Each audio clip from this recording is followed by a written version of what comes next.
Hitch. It's okay. Right. Sorry, technical hitch. We'll go now then swiftly to the agenda. Any apologies for absence, please? There's apologies from County Councillor Simon Howarth. Thanks. Secondly, declarations of interest. Chair. Chair. Yes, thank you, Councillor Eason. I attended the meeting this morning out of courtesy to committee, but I think that when we had the planning application, this footpath became a bit of contentious. So I won't be debating this at all this morning. I'll watch what's happening, but declare a personal interest. I feel that when the plan application went forward, this footpath was contentious then. I don't want any consideration that I might be a potential problem, but I feel that it might be. So I'm declaring an interest and watch the meeting and don't debate. Thanks, Councillor Eason, and obviously then you won't obviously be taking part in the debate, but you obviously will not have an opportunity to vote either. You know, you will be. Yeah, that's fine. I take this one out of courtesy of the committee. Okay. Stayed away. Right. Thanks for that. Before we actually go into item 3, I'd just like to go around now, both on screen and physically in the room, for everybody to introduce themselves. As I said, I'm Tudor Thomas, I'm chair of the committee, and I'm councillor for Park Ward in Abergavenny. Hi, I'm Richard Ray, I'm a paralegal and advise the Countryside team on rights of way matters. Wendy Barnard, Democratic Services Officer, clerking the meeting today. And if you go to the team now then in the front, if you'd like to introduce yourselves, please, before I go to members. Yes, good morning. I'm Ruth Rourke, Countryside Access Manager. Good morning. I'm Gavin Pugh, Assistant Public Rights of Way Officer. Jackie. Good morning. I'm Jackie Strong. I'm County Councillor for County Cot Cross Ward in County Cot. Good morning, Christopher Edwards, County Councillor for St King's Mark Ward in Chepstow and a member of this committee. Martin Newell, I'm a County Councillor for Monmouth Town Ward and also a member of this licensing committee. Good afternoon. I'm Sue Riley, elected member for Bulwark and Thornwell and a member of this committee. Thank you. Okay, thanks. And we go to the screen now then, and I know Councillor Eason isn't taking part, but if you could introduce yourself so people know who you are. Yeah, I'm County Councillor Tony Eason, member of this committee and a member of Dewstor Ward in Caldecott. And as I said earlier, I will not take part in this debate at all. Councillor Rook.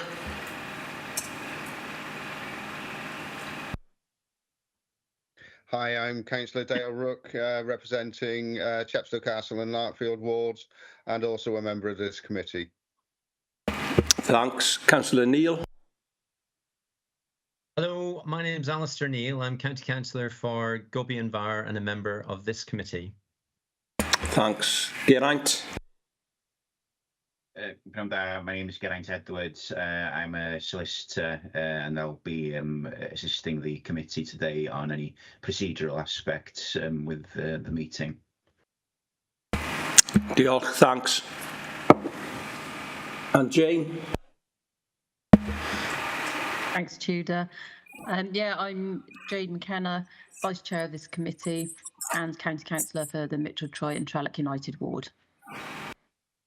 Thanks, diolch yn fawr. Now, in terms of the substantive item on the agenda today, we are here to consider a request to make and confirm a public path diversion order for footpath 61 part in Caldecott, also known as footpath 7, Carwent, under the Town and Country Planning Act 1990 to enable development in accordance with approved planning permission. So that is the purpose of the meeting today. And in terms of what is going to happen today, we are going to look at the purpose of the agenda item, and obviously I'm being supported here by Richard, who is legal officer with Monmouthshire County Council, and will be advising on the relevant legal tests when determining the application. In terms of people online, you must remain online at all times with the camera. You cannot put the camera off and go and answer the door or whatever. If you do that, then obviously you will not be allowed to take further part in the meeting, and you won't be able to vote. So you must remain visible. We've also got the officers from Countryside who are going to present the report on the application in a minute. At the end of that, there will be an opportunity for members of the committee, some of whom have been on site this morning, some who haven't, but that has been cleared by the legal officer, Geraint Edwards, and officers of the committee, both in the chamber and online, will have an opportunity to ask any questions relevant to the decision that is to be made this morning. I will allow an opportunity for people, members of the public who've submitted written objections to the application, to address the committee, but they must obviously make that clear that they are going to speak, and there will be a maximum of 5 minutes for any inputs that I allow this morning. Those limits will be strictly adhered to. It is 5 minutes, it's not 6, it's not 7, it will be 5. Officers will be invited, obviously by me, to respond to any points raised as we go through the meeting. Any points raised. And lastly, if people want to bring any additional evidence, then we would have to make a decision, and I would have to make a decision as to whether we consider that those additional bits of information. I might, if needs be, call an adjournment if somebody does bring forward some further information to seek legal advice. We'll then move on to putting the matter to a vote.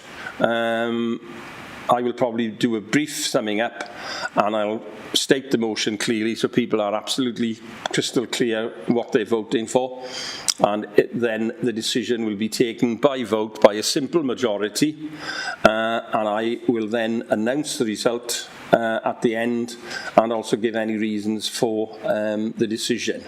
And Richard, on my right here, can then confirm any details of any right of appeal if that is applicable. So that is the way that we are going to proceed this morning. And obviously any comments or anything, and I will be strict about this, will need to come through the chair, because this is obviously an official meeting of Monmouthshire County Council Taxi and Licensing Committee, and must be conducted in order. And I will not allow people to talk across each other. So just to be absolutely clear about that. So we go now then to the main part of the proceedings, and this is for officers now from the Countryside Division to present their report on the application to divert this particular right of way. So, I think, are you part of the... Yes, he can come. Yes, come in and sit down. Obviously, I'll tell you when you're allowed to speak. I just said I will allow 5 minutes, but I'll obviously tell you, make that clear before you start speaking. But if you want to sit anywhere there, that is fine. Okay, I hand over now then to officers from the Countryside Division to give the report on the application. Oh, sorry. Yeah, Richard will go first. Sorry, my error. Richard, the legal officer, will go first and give us the legal perspective. Thanks. So Ruth's asked me to speak on the legal tests that you need to consider when you're looking at Town and Country Planning Act path diversion orders. So these are a different set of tests than the Highways Act orders you considered previously. So the committee is subject to a degree of judicial control. The decision and process to reach it must be procedurally fair and without bias. The reasons for the decision can only be with regard to the statutory scope for these orders found within section 257 and 259 of the Town and Country Planning Act 1990. The product of the consultation that Gavin has already carried out should be taken into account and is presented in the report, and the decision should be evidence-based. Under section 257, the authority can make an order to stop up or divert a right-of-way if it is necessary to do so in order to enable development to be carried out. An order will be necessary if there is some conflict between a right-of-way and a planning permission. There does not need to be a physical obstruction or potential obstruction, as a change of use is enough for the necessity criteria to be fulfilled. The order can be made as long as the development is not substantially complete. In short, this is a term that means a development has reached a point where the intention of the development has been fulfilled, taking into account the totality of operations that were intended. The power to make a path order under the Town and Country Planning Act is discretionary.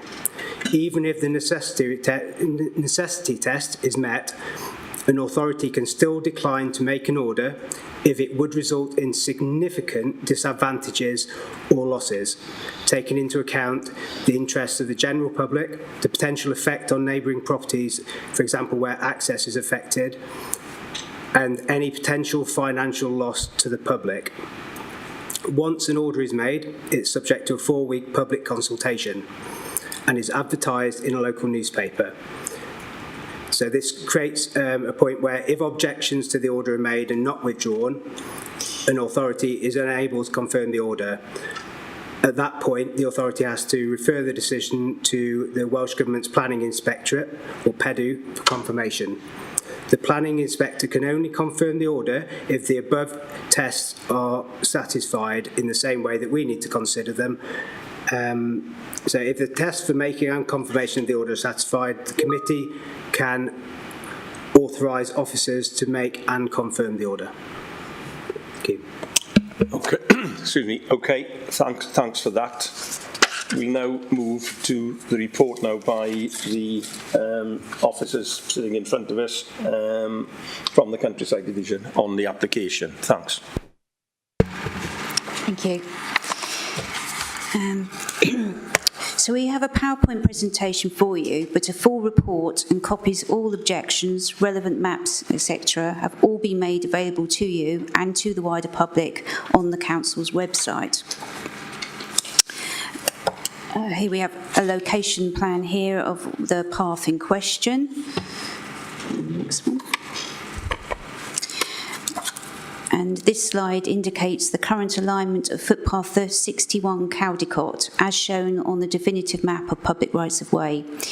This is conclusive evidence of the existence, status and alignment of the footpath. I'm now going to pass you over to Gavin. Thank you. Thank you. On the 10th of October 2024, PEDU granted permission for the construction of a stable block, ancillary storage buildings and a manege despite strong local opposition. This is an extract of the plan approved by PEDU indicating that the existing path alignment indicating the existing path alignment and its proposed replacement alignment. It clearly shows that the development cannot go ahead without the path being diverted. Under the Town and Country Planning Act, various legal tests have to be met.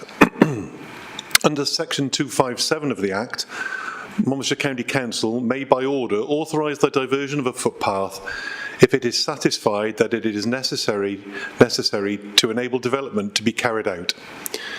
It is apparent from the previous slide that it is necessary to divert the path if the development is to be carried out.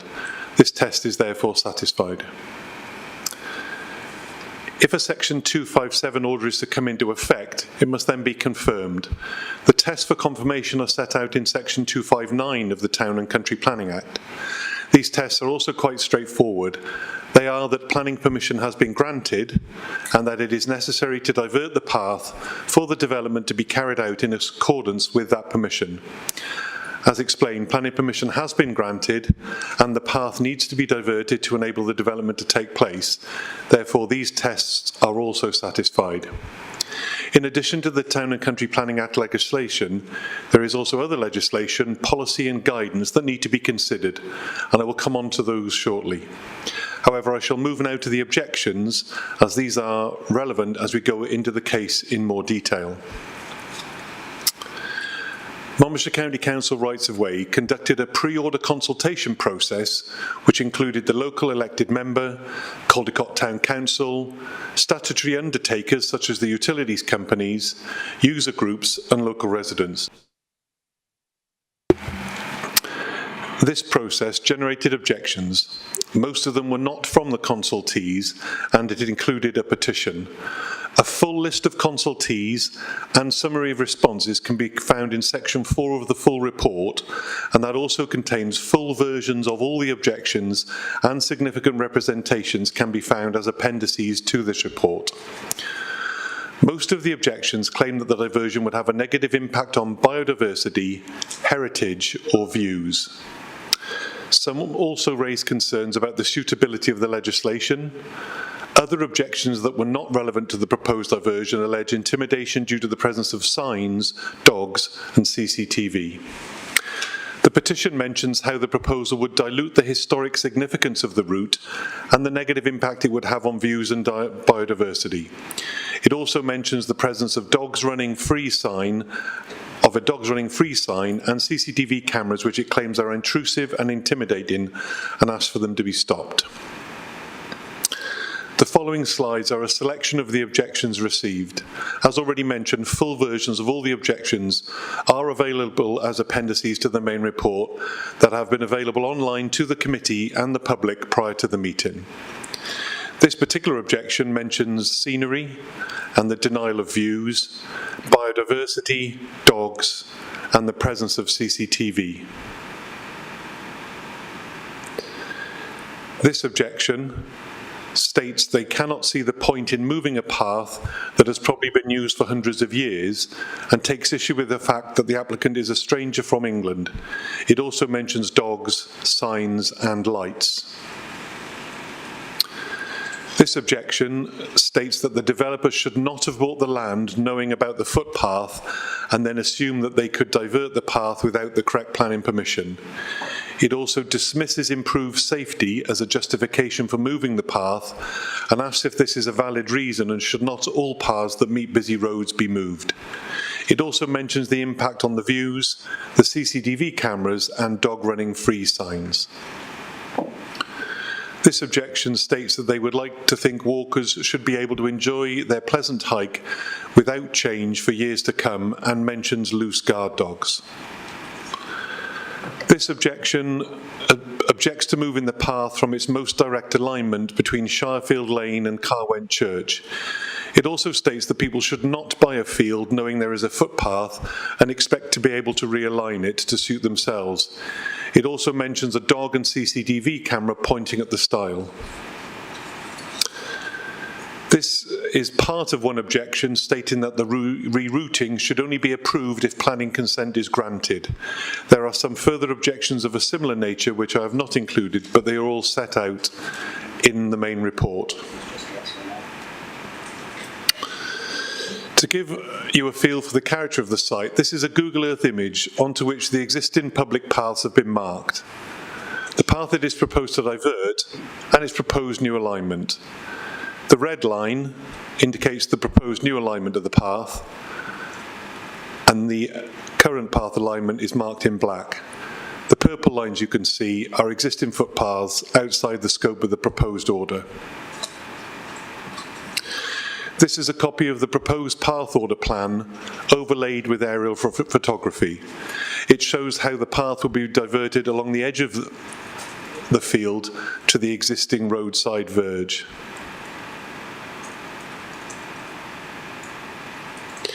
Here are some views of both the existing and proposed replacement path alignments. The top photograph is looking from point C along the new alignment to the proposed roadside kissing gate at point D. The next image is looking from the roadside stile at point A along the existing line of the path towards point C. And the bottom image is looking back from adjacent to point C back along the line of the existing path.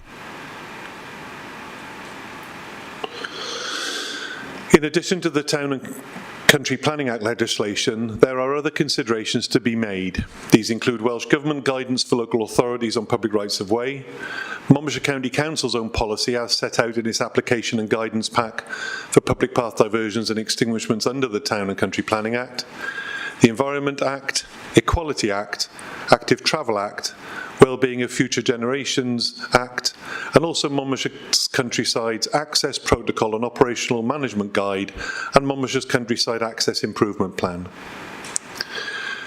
Welsh Government's guidance says, having concluded that the planning permission should be granted, there must be good reasons for deciding that an order which would permit implementation of that permission should not be made.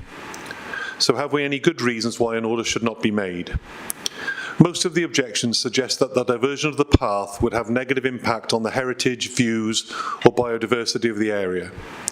Not only were these considerations in the granting of planning consent, MCC's biodiversity and heritage officers were consulted specifically on the proposed diversion and offered no objections. MCC Ecology stated, the proposed realignment will run alongside the existing hedge. No hard surfacing which could affect the hedge will be used. The proximity of the path to the hedge is unlikely to negatively impact wildlife using the hedge. MCC Heritage stated, there are no heritage objections to the allowing the continuation of this route's use by a minor adjustment for a path that would otherwise effectively no longer exist once the development already consented is built. Additionally, in response to the planning application, CADU offered no objections, and MCC's landscape officer stated that subject to rights of way approval, a realignment would be acceptable within the context of the site and setting. MCC's own policy as set out in its application pack and public path diversion and extinguishment order. Many aspects of this are already covered by other guidance, but it brings them together neatly.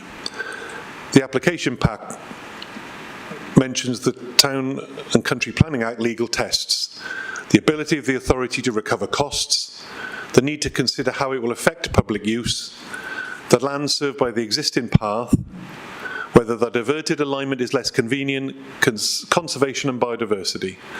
It also mentions Department of the Environment Circular 5.9 about creating a safe path as well as width, construction and accessibility.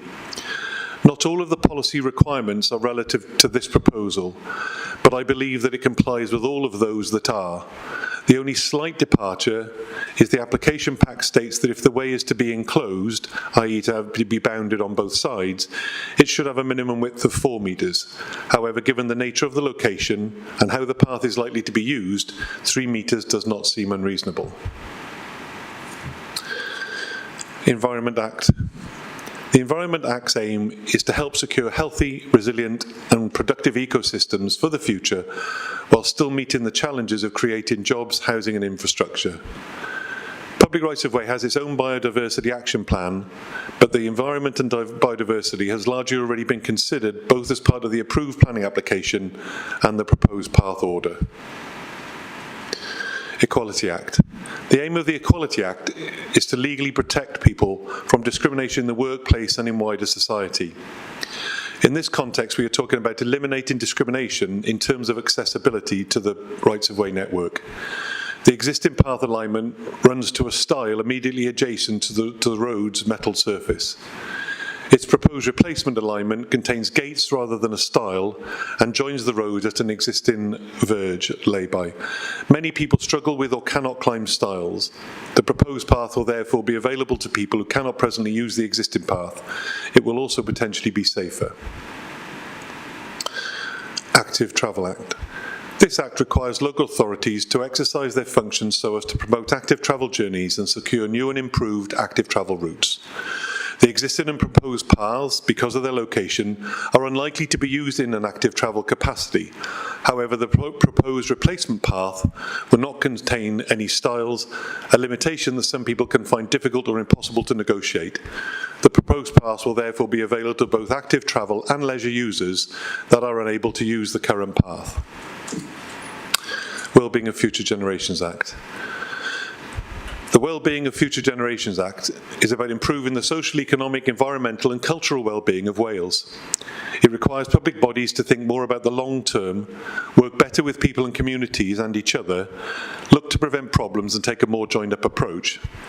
If the order is successful, the replacement path will be more accessible than the current path for the regions mentioned. This should in turn encourage people to walk to their destinations, thereby improving health, well-being and reducing emissions and costs. The development as a stable should also provide leisure facilities, which could in turn bring about well-being and economic benefits. MCC's Access Policy Protocol and Operational Management Guide. This document states that where a public right-of-way is affected by development, the path must be kept on the legal alignment wherever possible, or diverted under the Town and Country Planning Act prior to any works being carried out. In summary, the planning application for the development received strong local opposition but was approved by PEDU.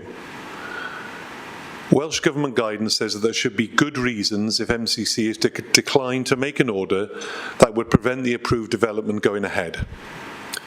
Most of the objections refer to the negative impact the proposal would have on heritage, views and biodiversity, but MCC specialist officers do not agree and are not objecting to the proposal.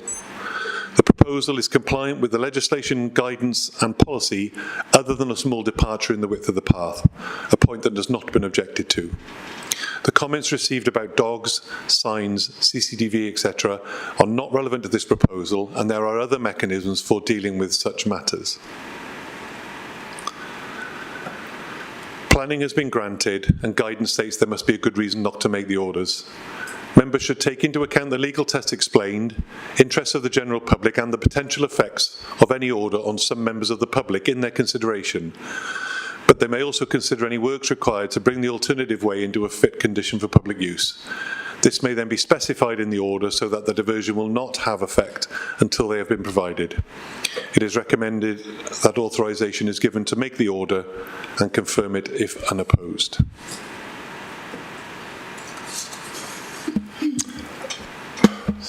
Thanks. So that's the end of the report, obviously, and with the recommendation.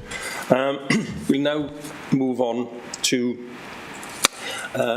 looking at if any members of the committee, and I stress members of the committee, have an opportunity to ask any questions relevant to this decision being made about this particular footpath. So if you have any relevant questions, can you raise your hand electronically, and then I'll obviously go in order.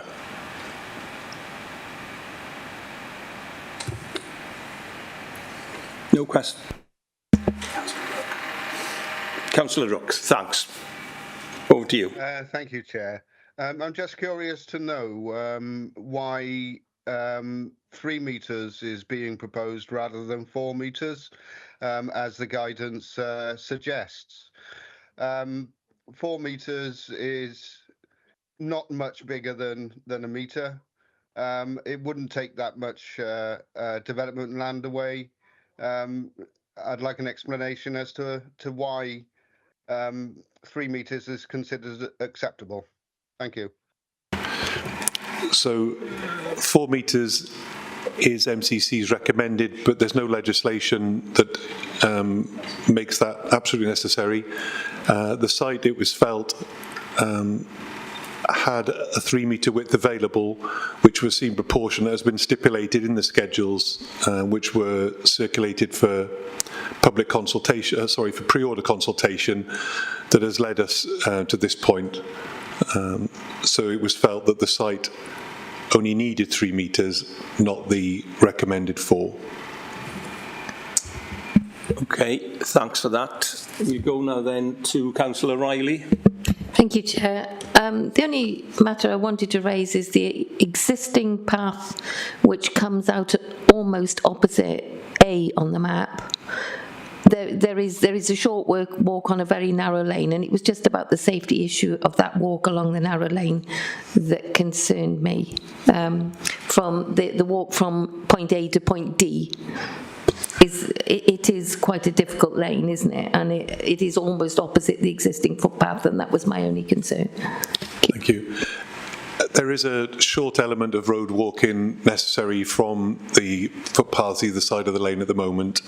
The proposed route would extend that walk along the road, but it's felt that because of the splay, the vision either way from where the proposed path would come out, it would offer a safer route along the road from where the current path emerges immediately onto the roadside. Sorry, safer than what? So the current path, where the stile is, has a shorter visual display left and right, and also is immediately on the side of the road. The proposed footpath would have a kissing gate that emerges onto a grass verge, as opposed to you stepping out onto the metalled road. Okay, thank you. Okay, thanks for that, Councillor Riley. We go now then to County Councillor Martin Newell. Thanks, Chair. Oh, let's turn my mic on. Echo. Right, there we are. Thanks for the presentation. It was just really to confirm for my own mind. We saw the signs, the CCTV, and of course objections about they were worried about loose dogs and all the rest of it. We're not to consider any of that in our decisions here. And can we just reassure members of the public they'll be diverted to the correct place where to bring up those, and there's other authorities to take care of those issues or concerns residents might have? Yes, so things like dangerous animals, dangerous dogs, safety issues on paths, CCTV, there are other legislation and rules and regulations that govern those that can be used appropriately where necessary if people are affected by those on a footpath or any other right-of-way. And should those become an issue, then they can be addressed as they would anywhere else on the rights-of-way network. Right, thanks. Are there any other questions or issues that county councillors would wish to raise? Right, thanks. Councillor McKenna. Thank you, Chair.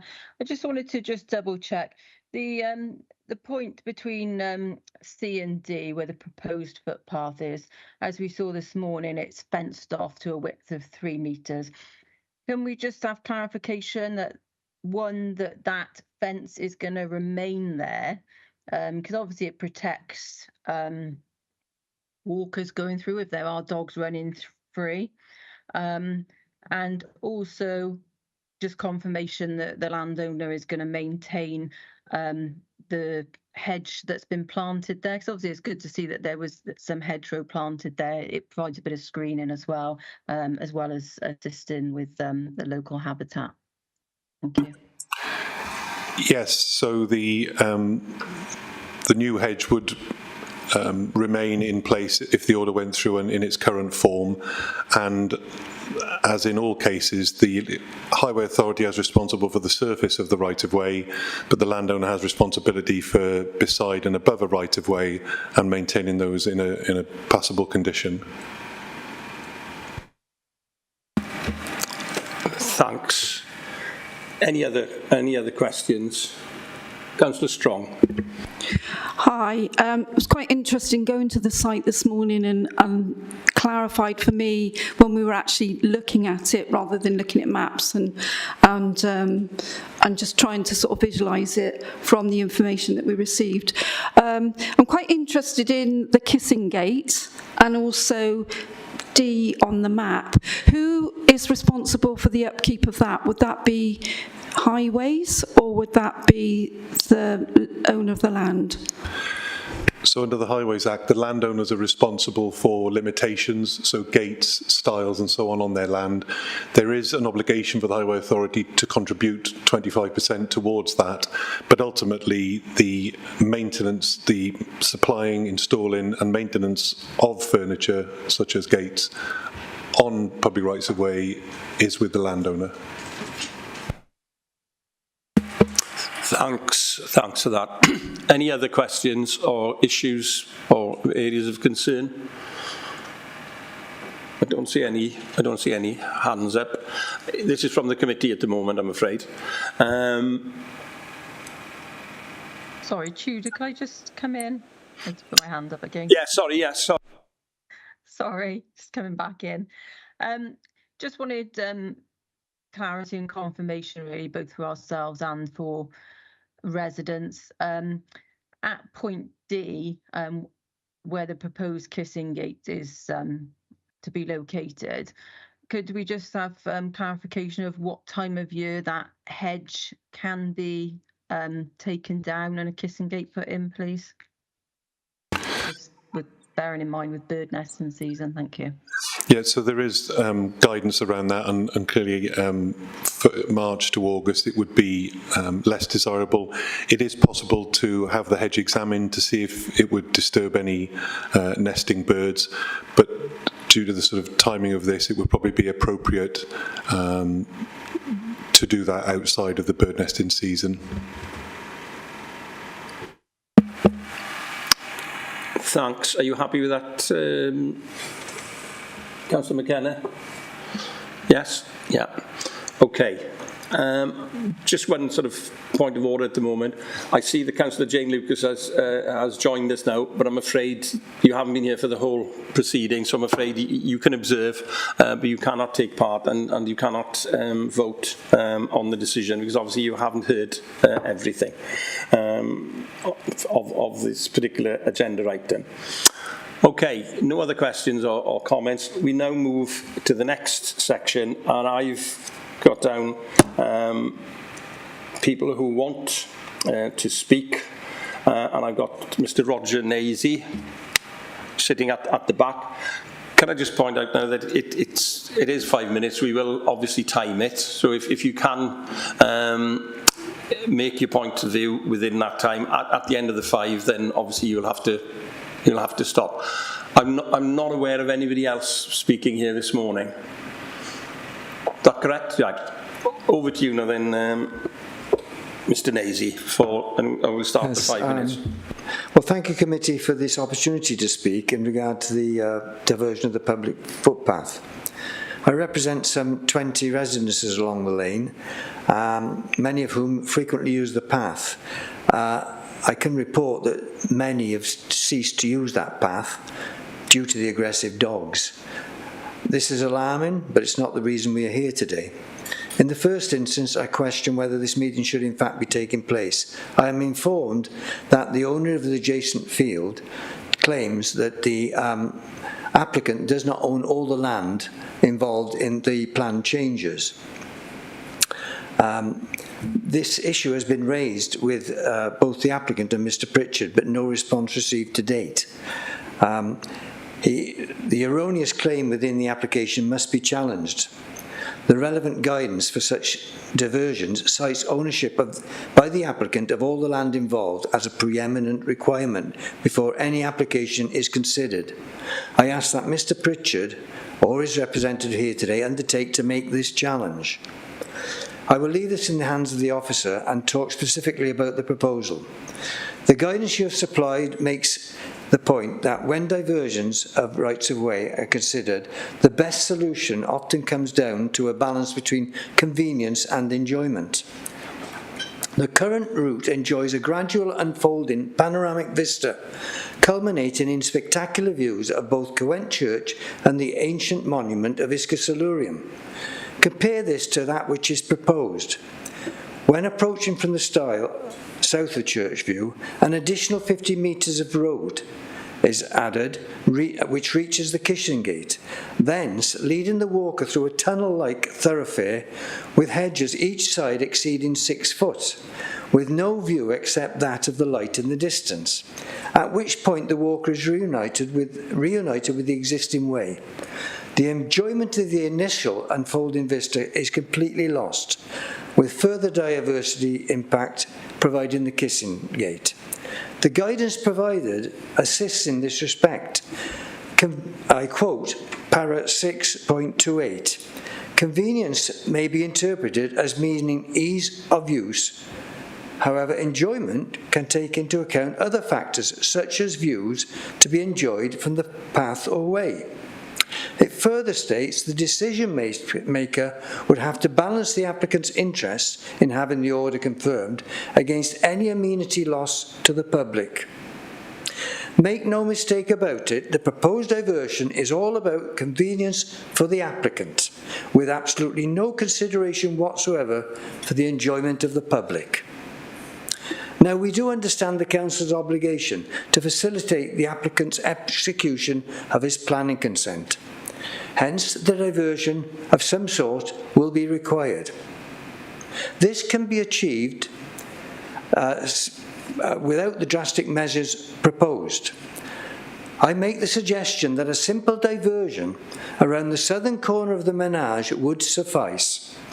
The buildings are already largely constructed, being positioned either side of the public right-of-way, and the small corner of the menage obstructing the path can be avoided by a very minor diversion. Further, this will retain historic integrity of the way. It leads directly to the west gate of the ancient town, protect the public enjoyment of the views, provide a feeling of spaciousness, serve the interests of the general public, reduce impact upon diversity. Not my words, all taken from the guidance you have been supplied with. You may consider that such a route places walkers within an active livery, but this is definitely not the case. The development consent was for an equestrian facility for private use only, and conditions against commercial use. Less than a minute now. The activity will be very much reduced from that of a commercial livery, presenting no compromise on the safety complained by the applicant's proposal. Mr. Pritchard has made several references in his report suggesting he believes this is a commercial livery. He says it will offer employment opportunities. It is an active livery. A livery is defined as care for horses for a fee, which is specifically conditioned against in the development consent granted. This is one example of the many inaccuracies made by Mr. Pritchard in his report. No doubt this is an innocent misinterpretation of the facts, but it is now incumbent on Mr. Pritchard or his representative to clarify this to the members before today's discussion of his report. Will he undertake to do so? In summary, the needs of the guidance can be amply satisfied with a minimal diversion, largely retaining the current way, rather than the onerous and compromising route proposed. I therefore ask that you resolve not to make the order, citing the need that any proposal more readily addresses the demands of the guidance supplied. Yeah, you need to come to an end now. That's me finished. I'd just like to remind Mr. Pritchard or his representative, I have posed 2 questions there which require a response today. Thank you. All right, thanks, Adrian, but it did allow you slightly more time. That's very kind of you. Do the Countryside team want to come back at all? So as you say, Sean Pritchard, my colleague, prepared the report. I can confirm that all the investigation that he conducted and all the evidence I've seen shows that all the land over which the proposed diversion and the current legal alignment run are in the control of I think it's Mr. Connolly's daughter, but basically she has consented to all this. So I think if there's any question as to when the proposed path emerges onto the verge, all the highways records I've seen show that as highways, so that is accessible by the public, and there's no evidence from the land registry documents I've seen that suggest that anybody owns that privately. And even if they did, it would remain highway with public access over it. Can you remind me of your second point? One example of the many inaccuracies and assumptions in his report is that he talks about an active livery that can provide employment opportunities and is indeed active.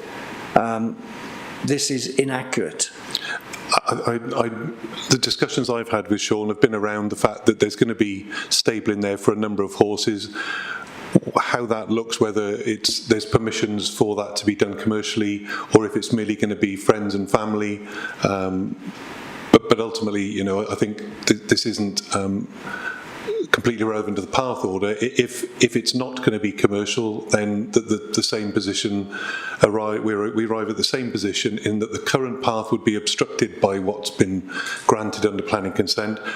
I understand your suggestion to move the path sort of around the bottom of the manege, but that would take it between the stables and the manege, where clearly the point of having the new hedge and boundary put in was to try and put some sort of physical barrier between the area where horses will be used, walked and ridden, and where the public would have access. Areas where horses will be managed at a significantly lower level than a commercial livery, which is what Sean Pritchard is alluding to. There is no compromise to safety. Many footpaths today go through active farmyards. Yes, they do, yeah. Okay, thanks for coming back. If you put your microphone off. Thanks for the input. There are no other inputs. As I say, we've had questions, so we're coming now to the motion. I don't propose to read through the whole report again. That's been made by the Countryside Division. Chair, could I just add something which I think is relevant? It may not be. You can stop me if it isn't. Since I've had some surgery, I offer employment to a gardener and a cleaner because it's the only way I can remain in my home. But it's not commercial in any way. I offer employment for private reasons. And it just seems to me that offering employment doesn't make something commercial. Okay, thanks. Sorry, yeah, Gavin? If I could just mention one other thing. You referred to path guidance and legislation regarding views and enjoyment of a public path. That does come under Highways Act legislation, and this proposed path diversion is under Town and Country Planning Act legislation, which doesn't have those same considerations relevant to the confirmation of that path. Could you repeat that again, please? So you referred to the views available and the enjoyment of a path being a consideration for the confirmation of a path order.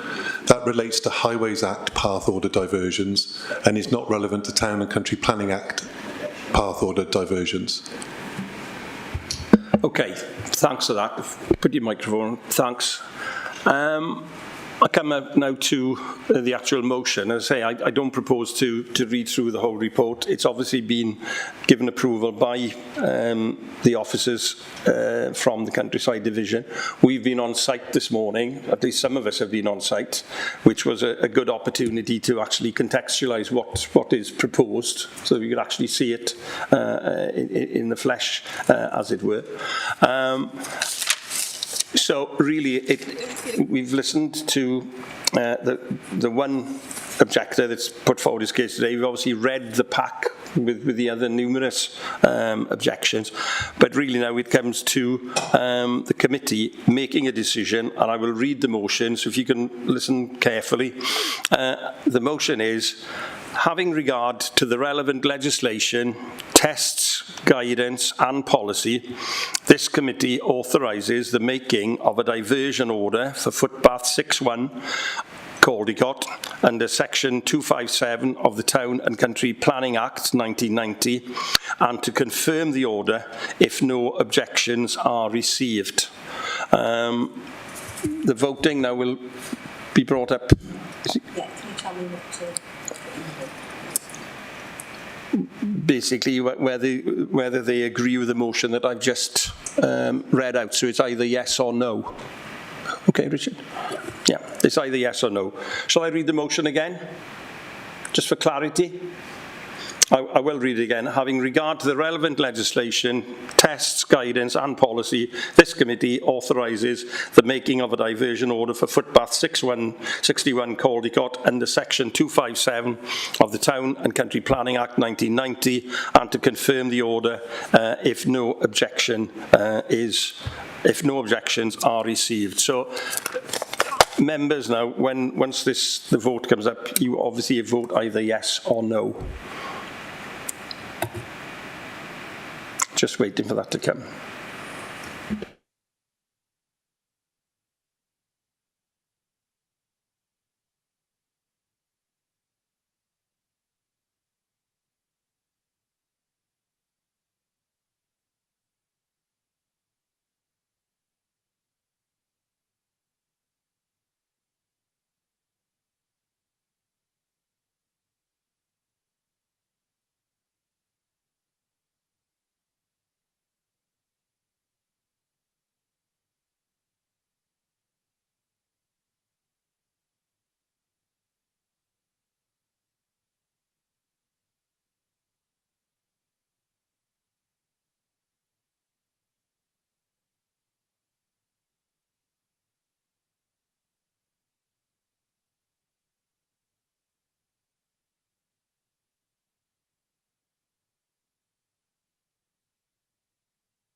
Well, it's 8-4, isn't it, and 0 against.